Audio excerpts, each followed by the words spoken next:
you need to get rid of Freddie and Fannie, no doubt about it. But you need to create some form of a facility that's a conduit for private sector dollars into the secondary marketplace.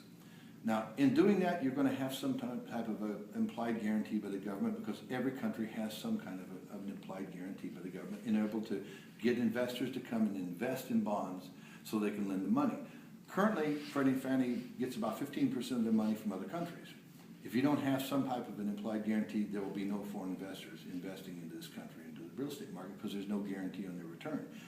That implied guarantee enables them to probably lend at 100 basis points below anybody else, which benefits the people who are buying a home and selling a home.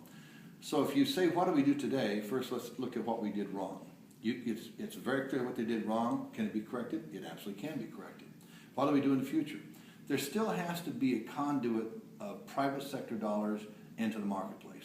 To say that community banks or savings and loans can pick up the shortfall, it's impossible. You remember when Pomona First Federal was in business for years, even back in the 70s and 80s, when they were doing very well and they were very safe and they didn't make anything above an 80% loan.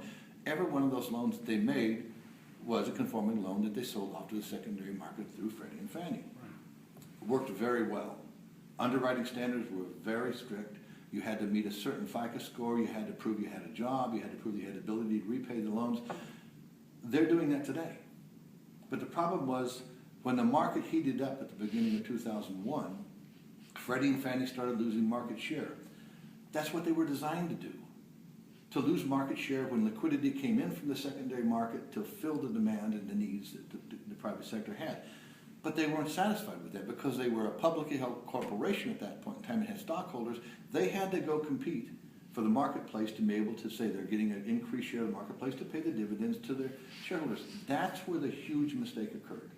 A facility that's providing secondary money market to the private sector should pull back when there's an aggressive abundance of private sector dollars, and when there's a shortage of private sector dollars like you see today, that's when they need to move up. But you should cap them at a certain percentage of the market. They should never be above 50%, period. So if you're going to go in the future, you say you have to have a conduit structure that provides private sector dollars into the secondary market, but you have to have very strict, sound underwriting standards so they can't go awry.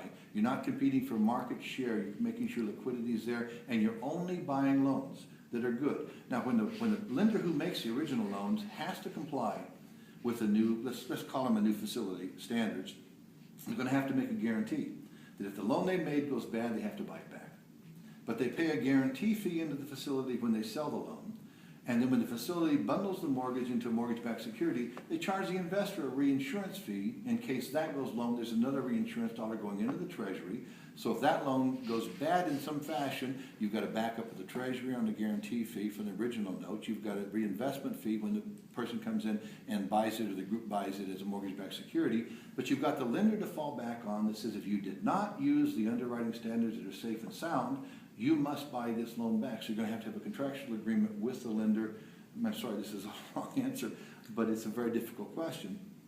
You've got to have a contractual obligation where the lender, if it's Bank of America, Wells Fargo, whoever, who originated the loan, does not meet those standards, they have to be forced to buy those loans back. You've got to stop the abundance of regulation being placed on. Most of it's from Sacramento, which is really sad, because we probably rate 50 in the nation as far as being a business-friendly state. You've got to change it from Washington, too. We can't continue to place the burden we have on people with taxation. We for some reason in this country, we try to believe that success is bad. You can't just continue to tax people who produce in this country. I've seen surveys where people say 56% of the people in this country believe you should raise taxes.